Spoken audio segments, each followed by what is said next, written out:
selama 10 hari setelah pasca Idul Fitri. Jadi tren setelah Idul Fitri kejahatan narkoba itu cenderung naik, di mana selama 10 hari terakhir saat narkoba Persebaya telah melakukan pengungkapan kasus tindak pidana narkoba sebanyak 6 kasus dengan total tersangka 10 tersangka.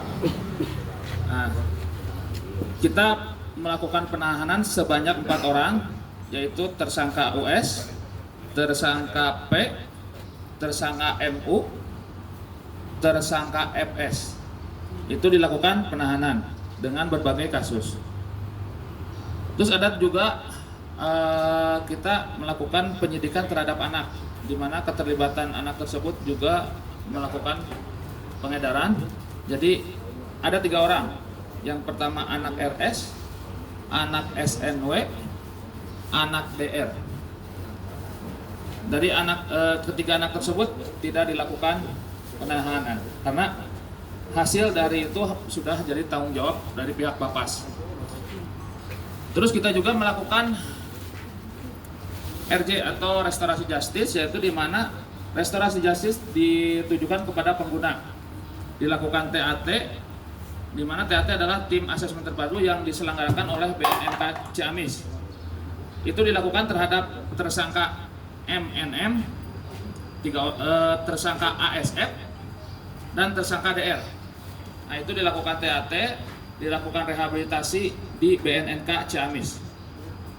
Adapun barang bukti yang berhasil diamankan diantaranya adalah ganja seberat 1,5 gram, tembakau sintetis 10,4 gram,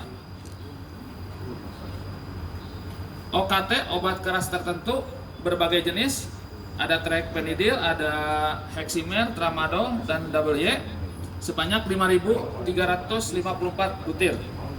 Jika dirupiahkan, ini mencapai kurang lebih 100 juta. Dan kalau kita hitung dengan jiwa, kita berhasil menyelamatkan sekitar 100 jiwa. Adapun pasal perkenaan untuk tersangka yang dilakukan penyidikan, untuk tembakau sintetis atau gorila itu perkenaan pasal adalah Undang-Undang Nomor 35 Tahun 2009, Pasal 114, Pasal 112, Pasal 127 dengan ancaman kurungan paling singkat itu 5 tahun penjara atau paling lama seumur hidup. Dan denda paling sedikit adalah 1 miliar rupiah dan paling banyak 10 miliar rupiah. Untuk perkenaan ganja, untuk ganja itu Undang-Undang Nomor 35 Tahun 2009, Pasal 111, Pasal 127 dengan ancaman hukuman paling singkat 4 tahun dan paling lama seumur hidup. Untuk obat keras terbatas,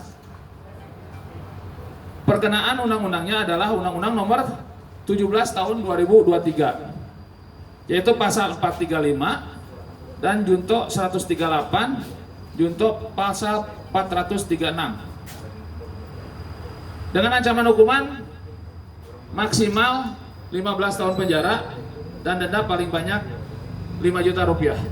Demikian rekan-rekan. Ada pertanyaan?